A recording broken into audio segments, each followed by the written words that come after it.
Hello students,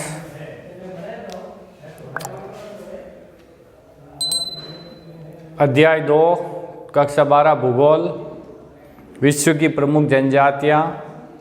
इसमें हम आज इस चैप्टर में जो दी हुई है आखिरी जनजाति गोंड जनजाति के बारे में बात करते हैं। 4 जनजातियों के नाम इस चैप्टर में दिए हुए हैं, जिसमें एस्किमो के बारे में पढ़ा, बुशमैन और भील जनजाति के बारे में पढ़ा और आखिरी जनजाति गोंड जनजाति जो कि भारत में रहने वाली जनजाति उसके बारे में बात करते हैं। और इससे पहले जब अपन ने भील जनजाति के बारे में पढ़ा था तो उसमें हमने देखा था कि भील जनजाति गोंड और संथाल के बाद भारत की तीसरी बड़ी जनजाति है। तो ये गोंड जनजाति भारत में सबसे बड़ा जनजातीय समूह है और भारत के साथ साथ ही ये विश्व का भी सबसे बड़ा जनजातीय समूह है। विश्व में सबसे अधिक संख्या में जो जनजाति पाई जाती है वह गोंड जनजाति है। तो आप पहला पॉइंट लिखिए इसके अंदर कि ये विश्व का सबसे बड़ा जनजातीय समूह है। विश्व का सबसे बड़ा जनजातीय समूह।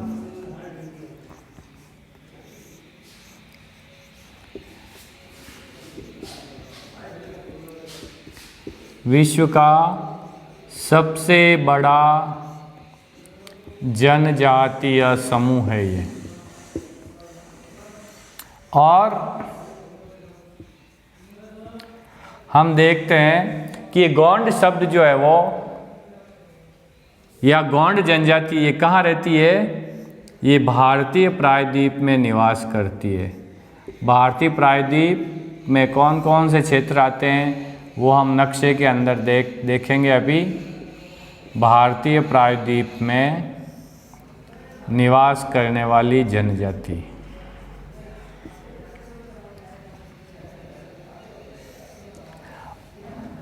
देखें, गोंड शब्द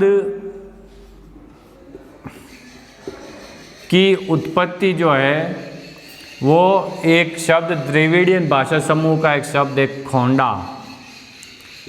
खोंडा शब्द से हुई है। गोंड शब्द की उत्पत्ति खोंडा शब्द से हुई है, जिस खोंडा का अर्थ होता है पहाड़ी, यानी कि पहाड़ियों में रहने वाले ये लोग हैं और अपने आप को गोंड कहते हैं। खोंडा शब्द से गोंड शब्द की उत्पत्ति हुई है, इसको आप ध्यान रखेंगे। और जो है इनके अन्य नाम जो है, या ये गोंड अपने आप को कोल या कोयटूर भी कहते हैं।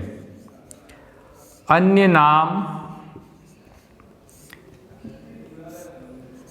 कोल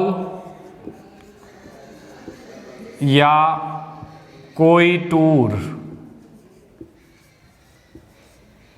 कोल या कोयटूर भी ये लोग अपने आप को कहते हैं। जैसे कि भील जनजाति में हमने देखा था कि उनके 4 जो है शासन क्षेत्र थे, कोटिया, बांसिया और जो दोआब।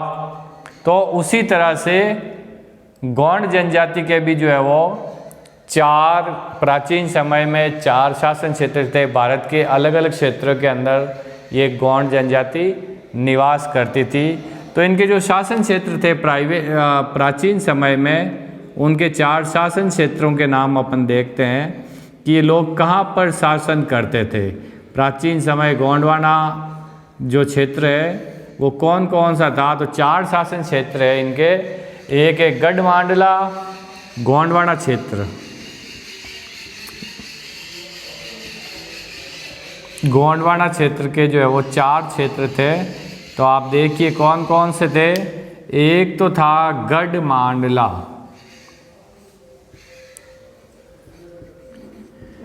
गढ़मांडला। दूसरा देवगढ़, चांदागढ़ और खेड़ला। देवगढ़, चांदागढ़ और खेड़ला। तो ये 4 इनके जो शासन क्षेत्र थे, यहाँ पर ये गौंड जनजाति अपना शासन करती थी। लेकिन मुगलों के प्रभाव से और उसके बाद जब मराठाओं ने शासन किया तो इनके शासन क्षेत्र इनसे छिन गए और इनका राज्य भी छिन गया। तो अब ये लोग जो जंगलों के अंदर अपना जो प्राकृतिक रूप से जीवन यापन कर रहे हैं, जिसमें वही जो कि जनजातियों में पढ़ते हैं हम लोग कि ये लोग जो है वो बिल्कुल जंगल में रहते हैं और खाद्य संग्रहण करते हैं, शिकार करते हैं और जो भी प्रकृति के अंदर इनको चीज़ें मिल जाती है उनसे जो है वो ये लोग अपना पेट भरते गुजारा चलाते हैं। इनका जो है वो हम देखते हैं कि इनकी शरीर की क्या विशेषताएं होती है। शरीर की विशेषताओं में हम जब देखेंगे तो इनकी त्वचा, शारीरिक विशेषताएं देखते हैं। शारीरिक विशेषताएं, शारीरिक विशेषता में देखते हैं कि इनकी त्वचा काली होती है और काली त्वचा का कारण हमने इस अध्याय का जो पहला वीडियो उसके अंदर देखा था कि जब मेलानिन वर्णक अधिक मात्रा में हो जाता है तो त्वचा का रंग गहरा हो जाता है। और इनके मूंछों के बाल जो कम होते हैं, मूंछों के बाल कम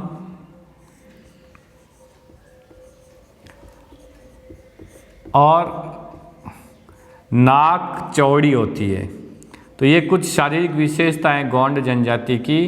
आप लोग देखिए अपनी बुक के अंदर, शुरुआत बुक से ही कीजिए, एक बार पहले पढ़ लीजिए और उसके बाद वापस जब वीडियो देखते हैं एक बार और बुक से कंसल्ट कर लीजिए ताकि आप जो है वो उसको अच्छे से याद हो जाए। रटने की आवश्यकता नहीं है, इन चीज़ों को अपना आप जो है वो आपके समझ में आता जाएगा और याद होता जाएगा। तो ये कुछ गौंड जनजाति का जो सामान्य परिचय था, आप लोग इसको ध्यान से देखिए। यानी कि गौंड जनजाति का निवास क्षेत्रों के बारे में हम बात करेंगे। निवास क्षेत्र के बारे में सबसे पहले हम देखते हैं कि ये जनजाति किन किन राज्यों के अंदर रहती है और उसके बाद इन राज्यों के अंदर जो प्राकृतिक स्थान है यानी कि पहाड़ या नदियाँ, तो किन पहाड़ों की या किन नदियों के किनारे ये लोग रहते हैं उसके बारे में बात करते हैं।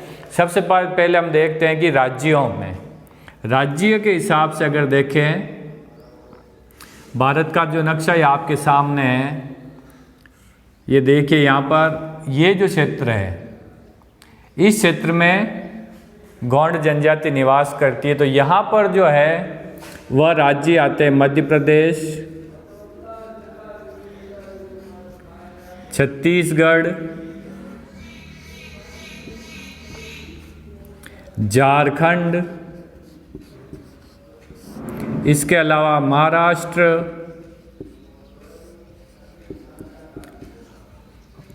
और जो है तेलंगाना, उड़ीसा और आसाम। तेलंगाना,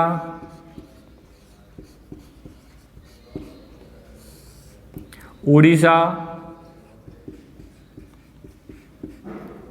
ये क्षेत्र। और कुछ लोग जो है वो गौंड जनजाति के आसाम के अंदर भी रहते हैं। तो ये राज्यों का क्षेत्र था जहाँ पर ये गौंड जनजाति निवास करती है। इसके बाद कौन कौन से पहाड़ या नदियाँ हैं, तो पहाड़ों की जब अगर बात करें तो सतपुड़ा श्रेणी, मैकाल, विंध्याचल,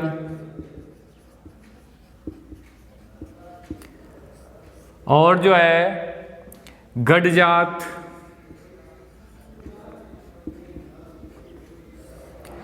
और सोनदेवगढ़ उच्च भूमि, सोनदेवगढ़ उच्च भूमि, और बस्तर का पहाड़ी क्षेत्र, बस्तर जो कि छत्तीसगढ़ का एक ज़िला है।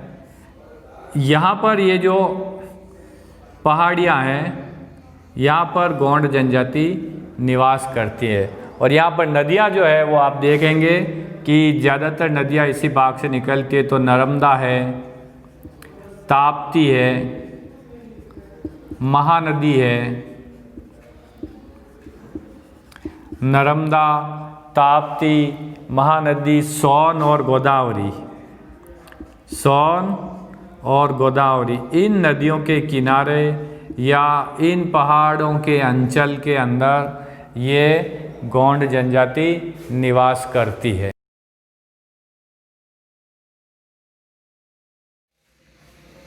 निवास क्षेत्र के बाद गोंड जनजाति के आर्थिक क्रियाकलाप या अर्थव्यवस्था के बारे में बात करते हैं। तो अर्थव्यवस्था में देखते हैं कि आजीविका के लिए इनका मुख्य व्यवसाय जो है वो कृषि है। कृषि और आखेट इनका आजीविका का मुख्य आधार है। कृषि में भी चूँकि ये कृषि सिर्फ अपने जीवन यापन के लिए करते हैं, कोई व्यवसायिक कृषि नहीं करते हैं, तो ये एक स्थानांतरित कृषि या जूमिंग कृषि ही गोंड जनजाति करती है। जूमिंग खेती में ये जूमिंग कृषि करते हैं। जूमिंग कृषि में जब हम गोंड जनजाति के बारे में पढ़ते हैं तो कृषि के दो तरीके यहाँ पर सामने आते हैं हमारे सामने गोंड जनजाति के बारे में, जिनको एक ये कहते हैं दीपा कृषि और दूसरा कहते हैं पेंडा कृषि। दीपा कृषि, जूमिंग खेती दो प्रकार की है। पहली है दीपा कृषि और दूसरी है पेंडा कृषि।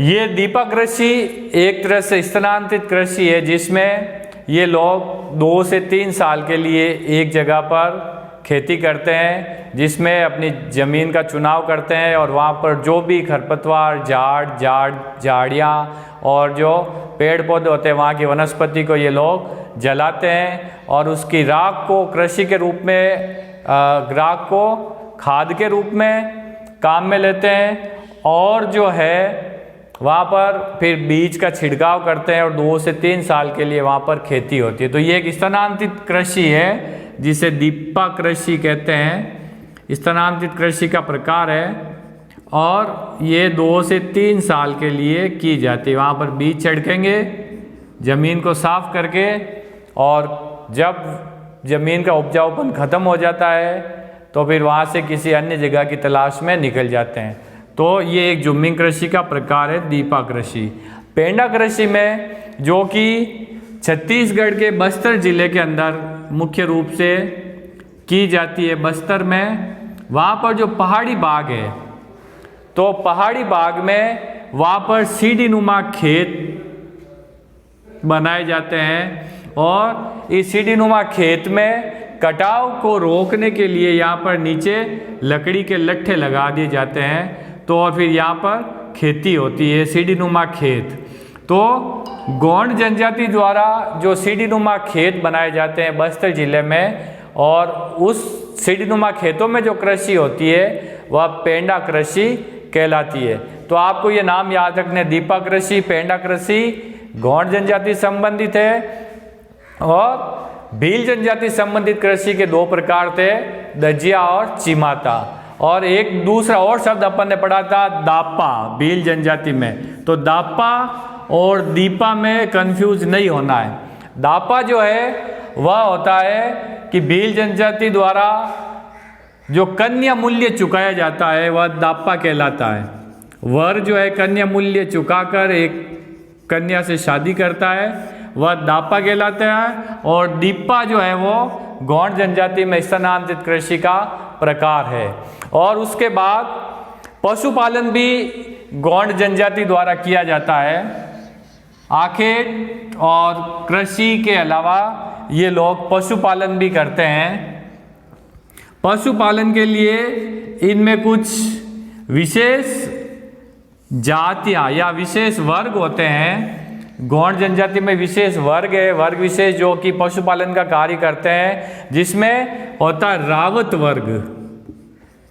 गौंड जनजाति में जो रावत वर्ग के लोग होते हैं वह पशुपालन करते हैं।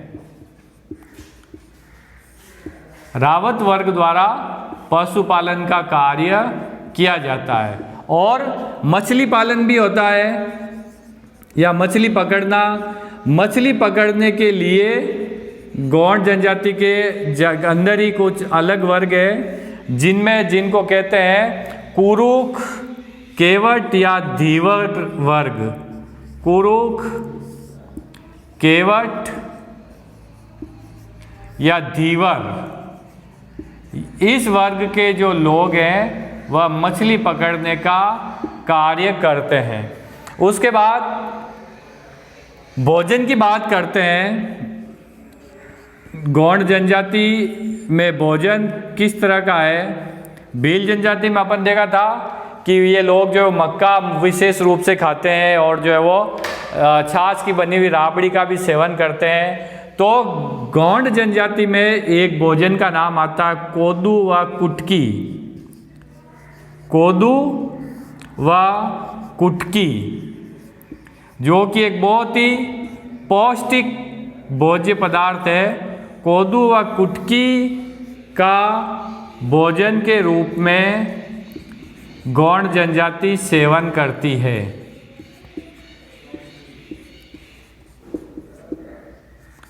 नाम याद रखना आपको, कोदू व कुटकी का सेवन कौन करते हैं, ये एक भोजन है, ये करते हैं गौंड जनजाति। और राबड़ी जो है वो भील जनजाति द्वारा सेवन किया जाता है। इसके अलावा भील जनजाति में भी अपन ने देखा था महुआ से बनी हुई शराब पीते हैं। गौंड जनजाति में भी महुआ से बनी शराब का सेवन किया जाता है। महुआ से बनी शराब का सेवन किया जाता है और शिकार भी करते हैं ये लोग। सब्जियां अपनी जो है उपयोग के लिए स्वयं उगाते हैं। सब्जियां स्वयं उगाते हैं।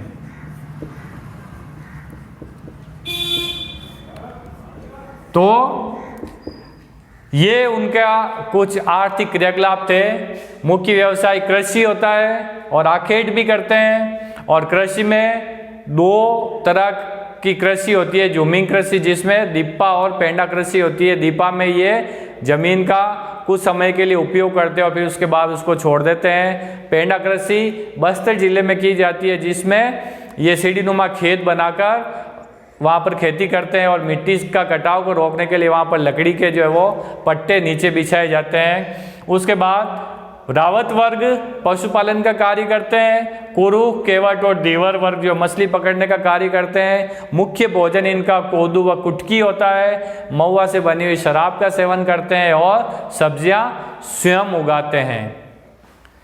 भोजन के बाद इनके वस्त्र और आभूषणों की बात करते हैं तो गौंड जनजाति जो है वो सूती वस्त्र से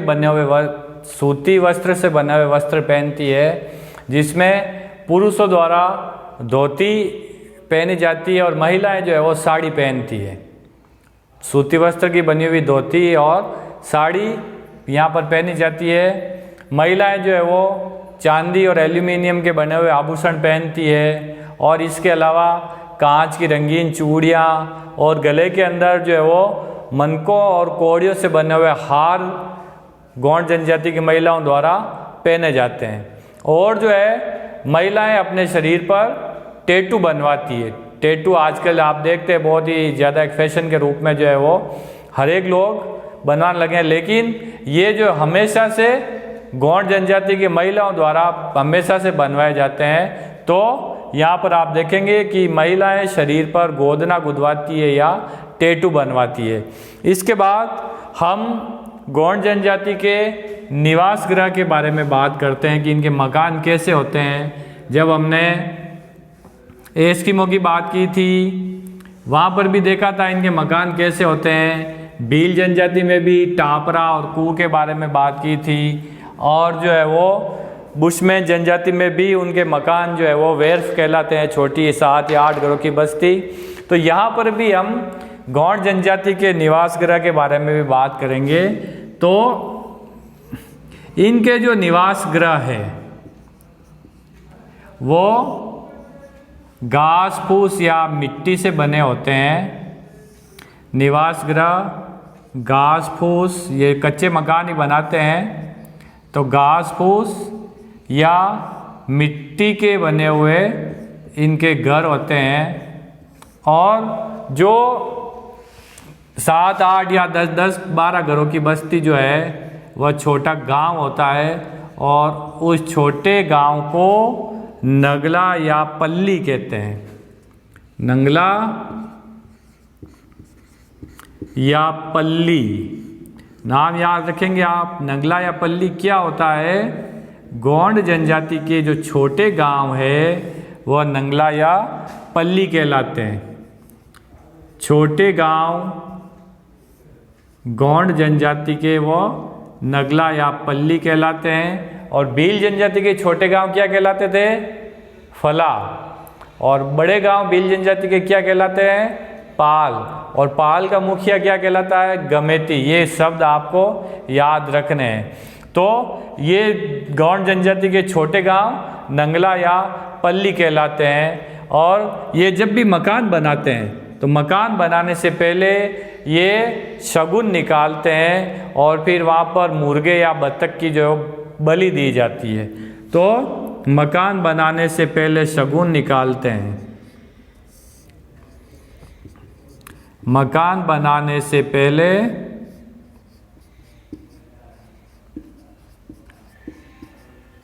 शगुन निकालते हैं।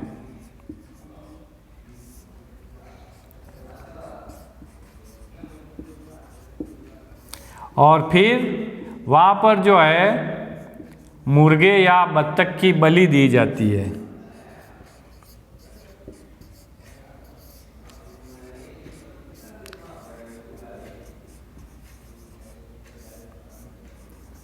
मुर्गे या बत्तख की बलि दी जाती है।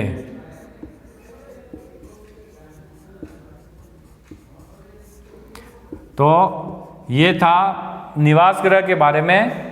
घास फूस और मिट्टी के बने हुए होते हैं, और छोटे गांव इनके नगला या पल्ली कहलाते हैं। मकान बनाने से पहले शगुन निकालते हैं, और उसके बाद जो है वो मुर्गे या बत्तख की बलि देते हैं ये गोंड जनजाति के लोग। अब हम बात करते हैं गोंड जनजाति की समाज और संस्कृति के बारे में, जिसमें हम देखेंगे कि भील जनजाति में जो समाज होता है वो पितृसत्तात्मक समाज होता है। पितृसत्तात्मक समाज का मतलब क्या हुआ कि जो पिता होता है वो ही घर का मुखिया होता है, और घर का सबसे बुजुर्ग पुरुष जो होता है वह उस परिवार का सब मुखिया बनता है। और पिता की मृत्यु के बाद उसकी संपत्ति का हकदार जो है वह उसके पुत्र ही होते हैं। तो ये एक पितृसत्तात्मक समाज गोंड जनजाति में पाया जाता है। और विवाह की जो प्रथा है वह इस समाज के अंदर सेवा विवाह, विधवा विवाह, हरण विवाह और विनिमय विवाह का प्रचलन है। सेवा विवाह में जो वर होता है वह कुछ दिन रहकर कन्या के घर में सेवा करता है उसके परिवार की, और जब घर वालों को ये लगता है कि हाँ वास्तव में ये जो लड़का है वह अच्छा कमा सकता है या सेवा कर सकता है, तो फिर उस लड़की की शादी जो है वो की जाती है। तो ये सेवा विवाह होता है। विधवा विवाह में कि जब किसी महिला के पति का देहांत हो जाता है तो वह महिला किसी अन्य पुरुष से विवाह कर लेती है, तो विधवा विवाह होता है। और हरण विवाह भी होता है और विनिमय विवाह भी होता है। विनिमय विवाह जिसे मारवाड़ी में अट्टा सट्टा कहते हैं, जिसमें कि जो लड़का किसी लड़की से विवाह करता है तो बदले में जो है उसके घर की कोई जो है वो लड़की वाले के लड़के को दी जाती है। अट्टा सट्टा इसको कहते हैं, जिसमें ये विनिमय विवाह का कहलाता है। और उसके बाद विवाह जो है वह प्राकृतिक स्थानों पर होता है या आम के वृक्ष के नीचे किया जाता है। तो ये कुछ इसमें समाज और संस्कृति की बात थी विवाह के बारे में और पितृसत्तात्मक समाज के बारे में। इसके अलावा इनका जो धार्मिक क्रियाकलापों के बारे में देखते हैं तो धार्मिक क्रियाकलापों में ये लोग कुछ विशेष देवताओं की जो है पूजा अर्चना करते हैं। धर्म के बारे में अगर देखते हैं, धार्मिक क्रियाकलाप के बारे में देखते हैं, तो ये लोग जो है जिन देवताओं की पूजा करते हैं उनके नाम है बड़ा देव, बड़ा देव, शंभु महादेव,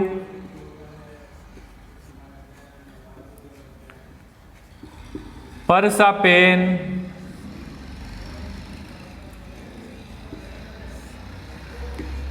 शीतला माता,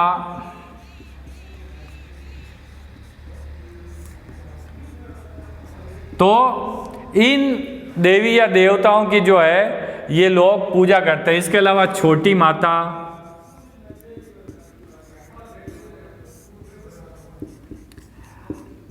की पूजा करते हैं। और ये लोग जो है झाड़ फूंक में भी विश्वास रखते हैं, झाड़ फूंक में विश्वास रखते हैं। जब भी कोई बीमारी हो जाती है तो बीमारी को ये इन देवताओं की तरफ से मानकर जो है वो इन झाड़ फूंक करते हैं। तो ये झाड़ फूंक में भी इन लोगों का विश्वास होता है। तो ये धर्म के बारे में बात थी।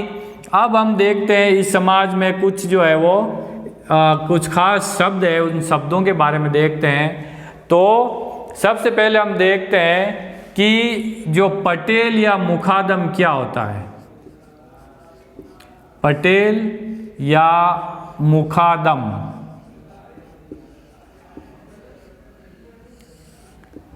भील जनजाति में पाल का मुखिया गमेती कहलाता था, और यहाँ पर गौंड जनजाति में जो गांव का मुखिया होता है वह पटेल या मुखादम कहलाता है। गांव का मुखिया, गांव का मुखिया पटेल या मुखादम कहलाता है। उसके बाद जो गांव में रखवाली करने के लिए जो चौकीदार होता है, गांव की रखवाली का जो चौकीदार होता है वह कहलाता है कोतवार। कोतवाल या कोतवार एक मिलते जुलते शब्द है। तो जो गांव का चौकीदार होता है वह कोतवार कहलाता है। और जो देबारी, एक वर्ड आता, एक शब्द आता है देबारी। जो पूजा अर्चना के लिए पुरोहित या पुजारी जो होते हैं वह कोतवार कहलाते, देबारी कहलाते हैं। पुजारी या पुरोहित जो पूजा अर्चना का, धार्मिक क्रियाकलाप का जो कार्य करवाते हैं उनको ये लोग देबारी कहते हैं। तो ये इनकी समाज से जुड़े हुए कुछ शब्द थे। इनकी भाषा जो है, बोली इनकी तमिल और कन्नड़ से मिलती जुलती होती है। बोली तमिल और कन्नड़ से मिलती जुलती बोली है इनकी। दक्षिण भारतीय भाषाएं जो है द्रविड़ भाषा परिवार की कन्नड़ व तमिल से मिलती जुलती है, कन्नड़ भाषा से और तमिल भाषा से मिलती जुलती बोली होती है इनकी।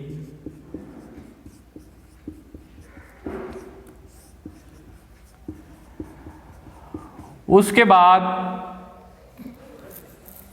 ये जो है नृत्य का बहुत शौक होता है। कुछ विशेष त्यौहार वगैरह जब होते हैं तो ये लोग नृत्य और गीत गाते हैं। नृत्य व गीतों में रुचि होती है।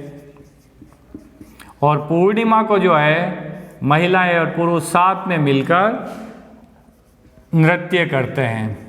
पूर्णिमा की रात को जब चांदनी रात होती है तो ये लोग महिलाएं व पुरुष साथ साथ में जो है वो नृत्य करते हैं।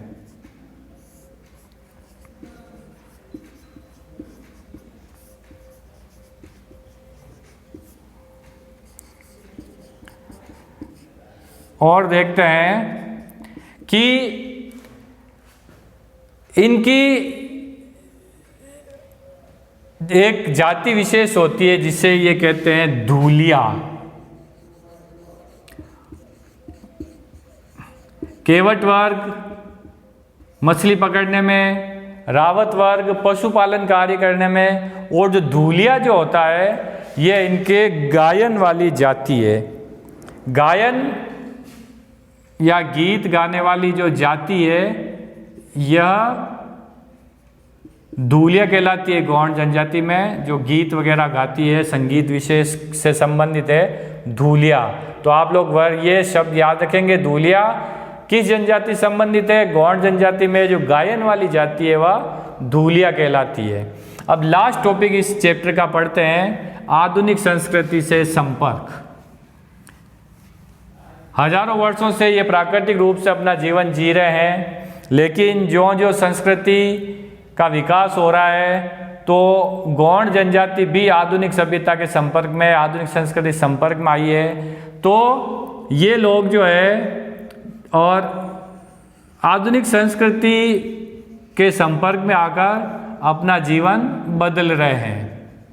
आधुनिक संस्कृति से संपर्क, तो यहाँ पर हम देखते हैं कि ये गौड़ जनजाति जहाँ पर इनका निवास क्षेत्र है वह क्षेत्र खनन के लिए प्रसिद्ध है। बहुत ही खनिज उपलब्ध होते हैं वहाँ पर, और खनिजों की वजह से वहाँ पर बहुत से औद्योगिक क्षेत्र भी लगे हैं। तो औद्योगिक क्षेत्र जब वहाँ लगे हैं तो ये उद्योगों में श्रमिक के रूप में काम करने लगे हैं। प्राकृतिक जीवन को छोड़कर उद्योगों में श्रमिक के रूप में काम करने लगे हैं। और जब ये श्रमिक के रूप में काम करते हैं तो ये शहरी सभ्यता के, शहरी संस्कृति के संपर्क में जब आते हैं तो वहाँ पर इनका जो है वो रहन सहन है, खान पान है, वो बदलने लगा है। तो जब श्रमिक के रूप में काम करने के कारण इनके जीवन स्तर में जो क्या हुआ है, बदलाव हुआ है। जीवन स्तर में बदलाव हो गया है, और बदलाव होने के कारण फिर इनका शिक्षा का स्तर भी जो है वो थोड़ा ऊपर उठा है। शिक्षा के स्तर में जो है वो वृद्धि हुई है। लोग पढ़ने भी लगे हैं, बच्चे स्कूल जाने लगे हैं, और उसके बाद जो है वो जीवन इनका जो है वो जब पढ़ाई आई है जीवन में और श्रमिक के रूप में जब काम करने लगे हैं तो प्रकृति पर आश्रित नहीं होकर, इनके नहीं होने से इनके पास जो है कुछ जीविका के अलावा जो है वो कुछ धन भी जब आया है तो इनका जो जीवन जो है वो अधिक सुविधाजनक हो गया है। जीवन सुविधाजनक हो गया। जो प्राकृतिक जीवन की जो दुश्वारियाँ और जो परेशानियाँ हैं उनसे ये हटकर इनका जीवन जो सुविधाजनक हो गया है। तो ये इस पार्ट का लास्ट टॉपिक था जिसमें हम लोगों ने गौड़ जनजाति के आधुनिक संपर्क के बारे में बात की थी। तो आप लोग अपनी टेक्स्ट बुक से इस चैप्टर को एक बार वापस पढ़ेंगे और उसके पीछे जो अभ्यासार्थ प्रश्न दिए हुए हैं चैप्टर के अंत में उनको सॉल्व करेंगे, और जो भी समस्या है उसको जो है आप लोग एक दूसरे से डिस्कस करके सॉल्व कर सकते हैं ताकि आपका नॉलेज स्थायी हो। धन्यवाद। जय हिंद।